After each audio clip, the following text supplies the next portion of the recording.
So, Samson, I seen that you start posting a lot of pictures on Twitter. I mean, it's not Instagram. I think you're confusing the platform. Also, they're not toxic at all. I'm just trying to be less toxic. I'm posting pictures of food, vacation, trying to make Twitter a better place. Samson, I know that you like liquid, but posting pictures of you having drinks with someone isn't really shilling liquid. What if it's with a liquid shot glass? That works. Still doesn't count. It counts. It counts. It's written in my contract. Why don't you show your liquid shot glass right now? Yeah, where is it? Yeah, where the liquid whiskey glasses at? I think we used them all up at MCC, at the Dragon Energy Party. Okay, let's start the show. Magical crypto. Best thing to do is simply to hodl. Magical crypto. The best thing to do is simply to hodl. What's a young pony to do in a sea of shady ICOs? A lion's courage can light up even the darkness of shadows. Unlike the corporate suits, the whale panda is wise. A chicken dreams about the moon while soaring in the skies. As Bitcoin sees new all-time highs. All around me I see big blockheads. Magical crypto. The best thing to do is simply to hodl. We'll always buy the dip, and we'll always be the best of the rest.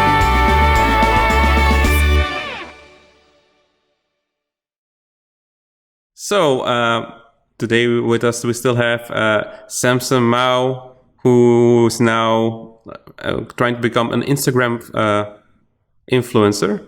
Ricardo Spagni, who is messing with his camera. Okay, and it's recording again. Charlie Lee, who's in a very dark place right now. Shooting from an undisclosed location. And me, Whale Panda. So today we're starting with Charlie, because Charlie has a hot date with Justin Sun. Ooh. So a lunch date with Warren Buffett. Ooh la la. That's right. How did that come to exist? Like, did he invite you? Did you ask to be invited? Are you good friends? Are you BFFs? They're best friends. He paid me $4.5 million to have lunch with me, so I said yes. And then he decided to invite Warren Buffett also.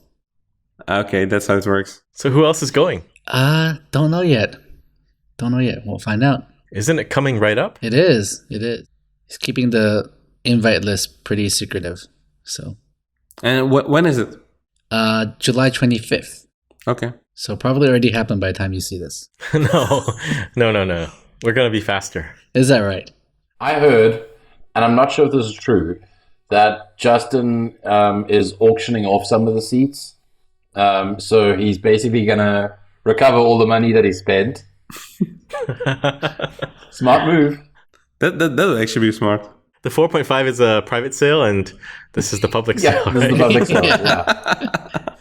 So, Charlie, why did you say yes? Are you afraid that you're promoting Tron this way or something like that? Not really. We're not promoting Tron. I mean, I think it's just a great opportunity to kind of have lunch with Warren Buffett, and I think it's good kind of PR for the space. That's pretty much it. But do you really think you can convince him? I mean, he's an old guy yelling at Bitcoin. Bitcoin. Trying to convince him. Actually, I don't think anyone can convince him, and that's not the point. I don't really want to talk about Bitcoin or crypto unless he wants to talk about it. I think it's just good. Media will write about it and people will hear about it, and I think it's just good PR, but that's it. Maybe you can sell him Litecoin. Maybe. It's the silver to Bitcoin's gold. Yeah. And if Bitcoin is rat poison squared, then Litecoin is what? Wait, what? So if Bitcoin is rat poison squared, what's Litecoin? Yeah. What is that? Rat poison, half of rat poison? Quarter poison squared? It's just rat poison, I think. So it's better. Yeah. Okay. So let's hope Justin also will not just use it to shill Tron, which I doubt. But yeah, I understand why you're going, because it's a unique opportunity for you to go and to meet Warren Buffett. Yep. And if if Justin shows Tron, I'll smack him for you guys. Okay. Yes. Please record it. I think Buffett's just gonna think that this guy's a huge fan of the movie.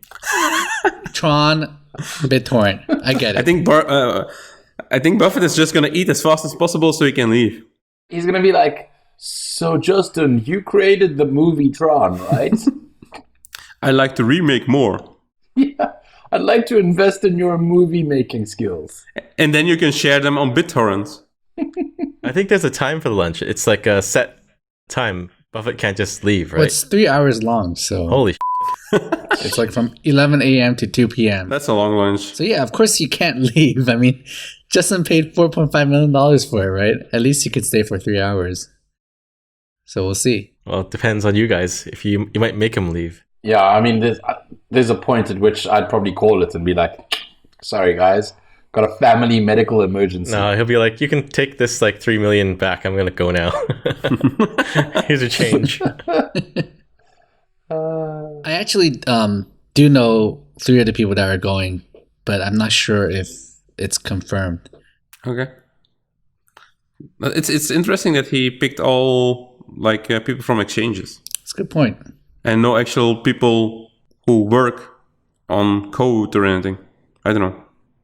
Well, I mean, maybe, I don't know. Maybe his thought is that if he invites anyone who actually knows code, then that person will just point out that Tron is a plagiarized piece of junk, and he wouldn't want that. Right. That makes sense. I might do that. How to make friends and influence people, a guide. No, I don't believe that. You're too nice for that, especially after he invited you for like the poker tournament and for the lunch. You're too nice for that. Maybe. We'll see. Okay. It's in a week, so. Yeah. Moving on. I guess we should talk about Libra. Sure, let's do it. Aren't you guys sick of Libra already? Well, It's just funny, like how much the congressional hearing was yesterday when we're recording this. So it was very interesting to see Marcus getting all the difficult questions, having to defend. Basically, they were all attacking Facebook. They were not really attacking Libra that much, but everyone has issues with Facebook and the lack of privacy and stuff like that. yeah, but you can't really get around that because it's a Facebook project. It's so controlled. Of course. And it's like basically, it is Facebook right now. And they made the association, but I don't see anyone from the association showing up or saying anything. So I think it's just kind of a decentralization theater at this moment. I saw one congressman start off by saying, "Do we all agree that we want to be able to trust our bankers?" And then Marcus said, "Yes." And he said, "Do we all agree that Facebook has been lying to people over the years?" I think he said that they were telling the truth, or at least what they thought to be true at the time they said it. So, he got pretty much like destroyed. Yeah. He got railed. I think, and it's good because I think it just goes to show that the way that Satoshi launched Bitcoin was the correct way. There's no one to point a finger at. There's no one to go and haul in front of Congress. Well, except for Craig Wright, right? Dude, how funny would it be if like the US government decided to like just focus their attention on him and like nail him to the wall, and then it's too late for him to back off and be like, "Oh, sorry guys, I'm actually not Satoshi." What a clown. The Clayman trial is probably going to expose him more than that would. Yeah. It's also nice the way you launched Monero, Ricardo, I didn't. hiding behind an anonymous guy. And then taking over. Yeah. Yeah, like silently taking over and pretending you're not the same person. That's just brilliant. No, there's no way I would be that much of a douche nozzle. That dude was impossible to deal with. That's why everyone believes you. So it was Samson. It could be Samson. It couldn't be. I'm super nice. Didn't you see my Instagram, Twitter feed? Yeah, but I mean, come on, that's just all pretend. Because Adam Beck told you cannot be that negative, you cannot be that toxic. So Yeah. be nice now for a bit. Just for a few months. Make some pictures. Yeah. No, but I think Libra actually will be a net positive for Bitcoin, especially with how things are going. Do you actually think that Libra will ever launch, considering how much they're under scrutiny? I doubt it.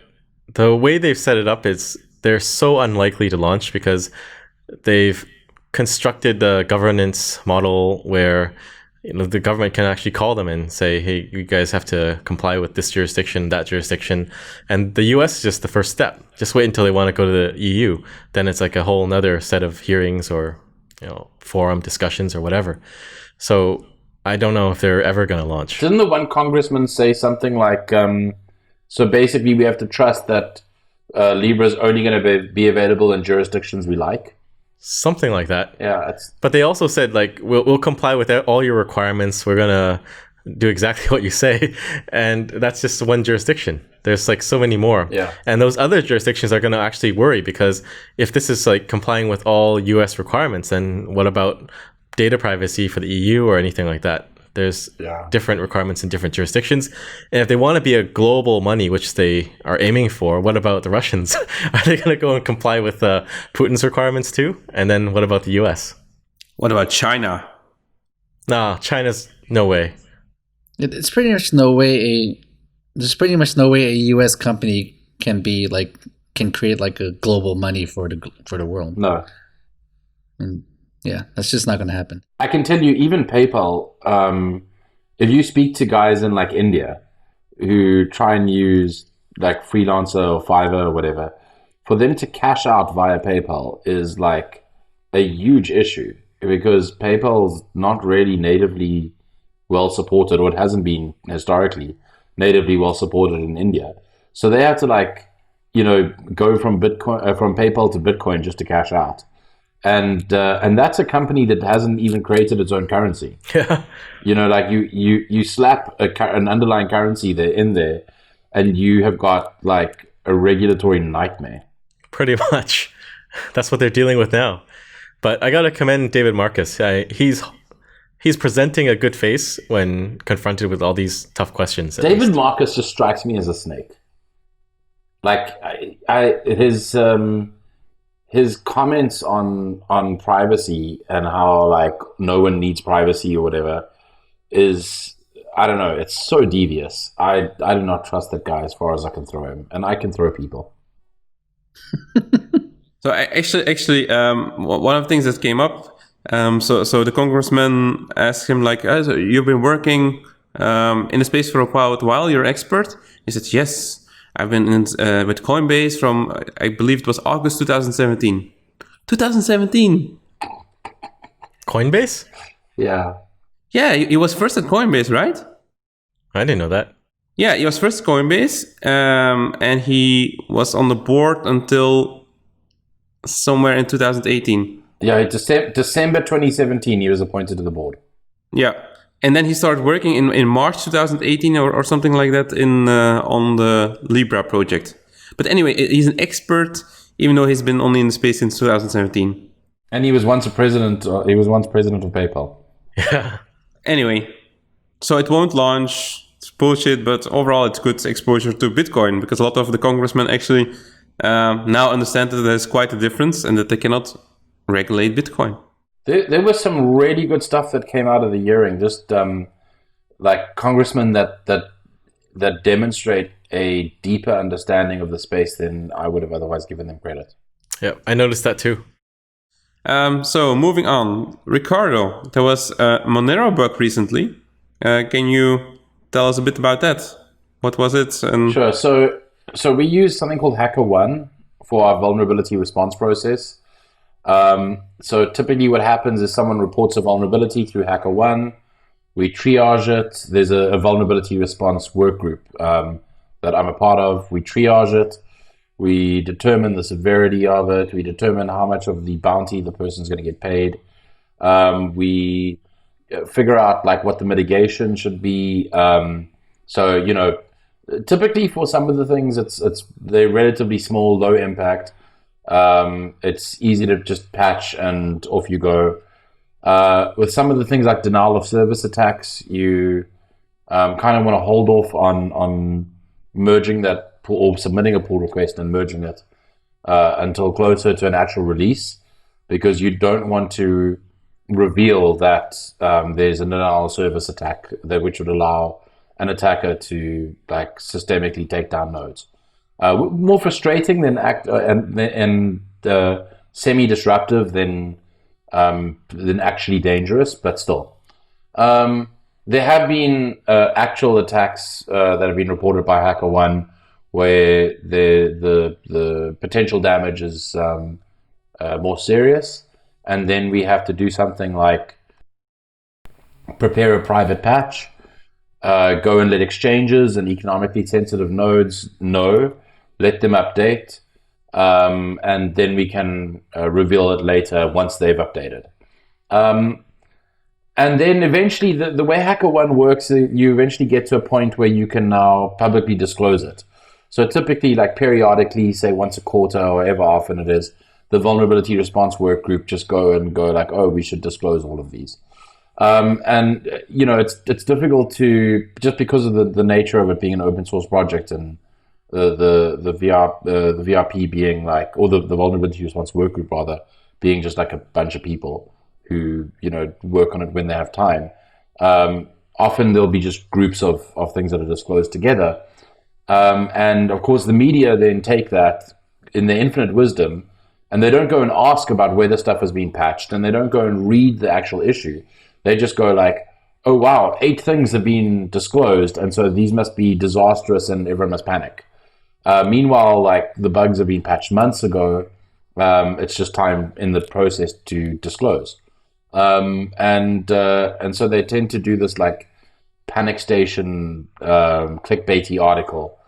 And the crazy thing is, I read someone the other day that said never in their history or in their experience, in their entire life as a software developer, have they seen a software that has been that has had as many bugs as Monero, which is just a crazy, stupid thing to say, because none of the things that have ever been reported via HackerOne have even been worthy of like a CVE.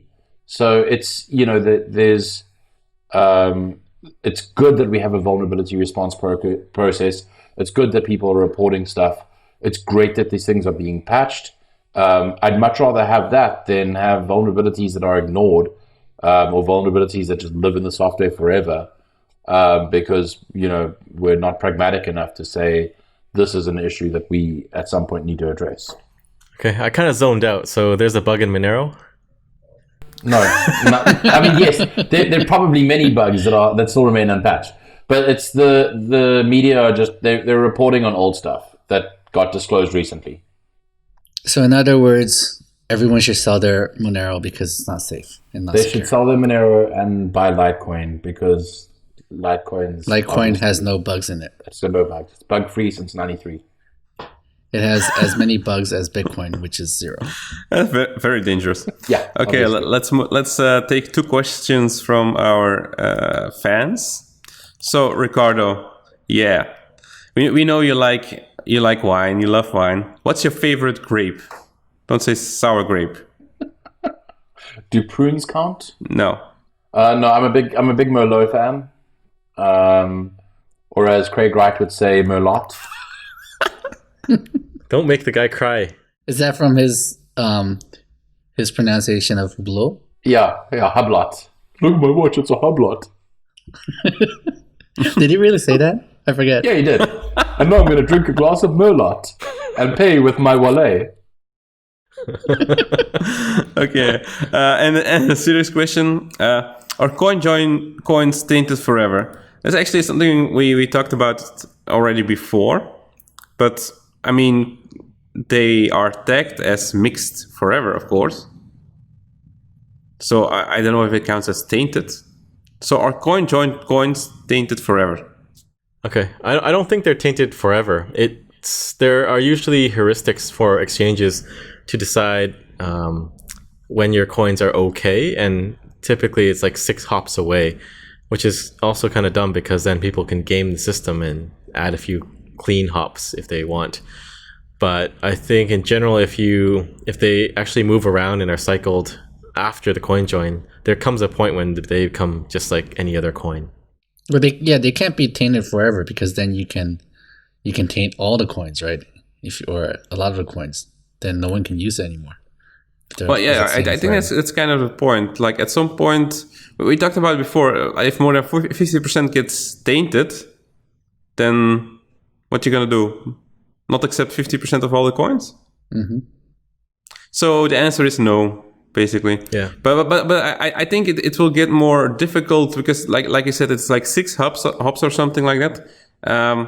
But if it can be gamed, then they might start looking back 10 hops or whatever. Just add more hops. It's a really bad system to try to identify clean and dirty coins. Yeah. Well, if people start using CoinJoin for illegal reasons, right?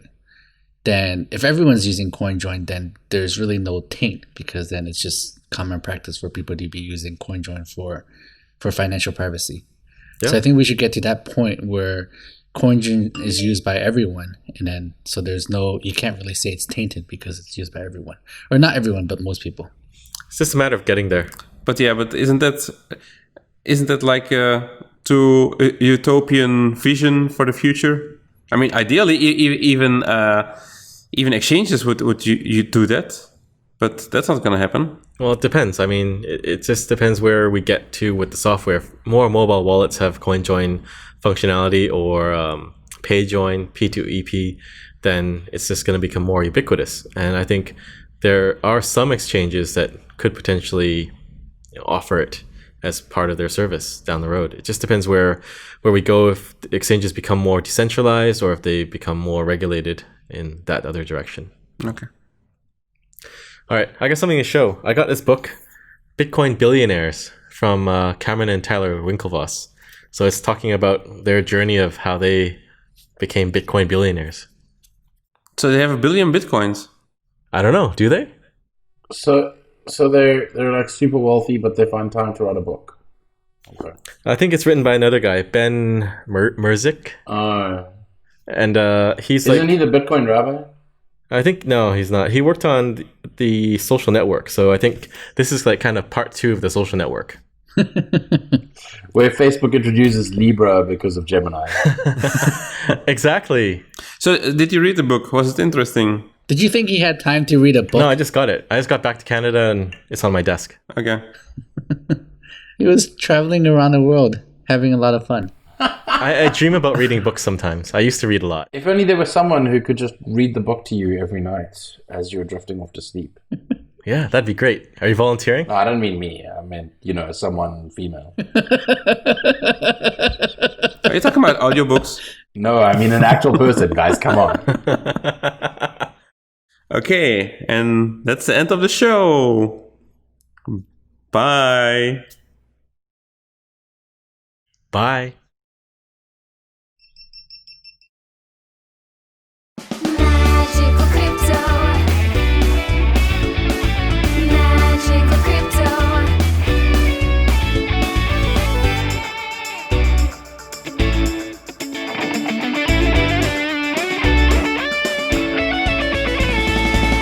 Magical crypto will always be the best of the best. Make sure you subscribe. Right there. Hit like and subscribe. Subscribe. Yeah. Hit that subscribe button. Just keep clicking somewhere until it works. Or that button. Hit like and subscribe. Whenever there's a button, just click it. Click on any button.